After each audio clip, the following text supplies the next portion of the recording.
Hello, Dance Universe. This is Coach Aaron, one of the star choreographers ng Stars on the Floor. For this episode, ang napunta sa aking duo ay si Rojan and Dasuri. Tapos, yung na-assign sa aming emotion is sadness. And yung style naman is open choreography. Given na na-struggles yung mismo mga choreography and yung mga complicated steps na ginagawa namin, siguro part doon yung mga lifting.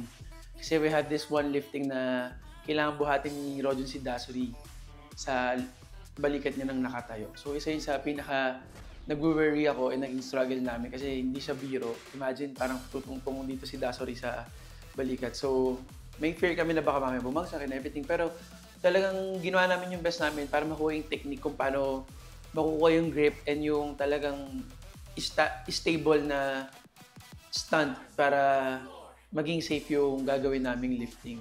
Also siguro hindi naman sa struggle pero isa sa parang mahirap is yung emotions during our rehearsals kasi this particular piece is very personal to Kuya Rojan. So we will dedicate this for his mom.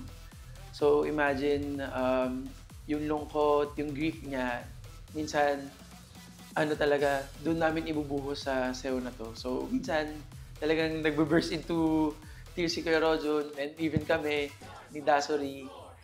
Pero at the end of the day, parang tinik namin yung opportunity na yun to have the dance as an art form na ma-express ni Kuya Rojan and even me as a choreographer. Tapos si Dasuri din, kung ano man yung parang personal din na take niya para ma-put through dance namin yung emotions namin lahat. Stars on the floor!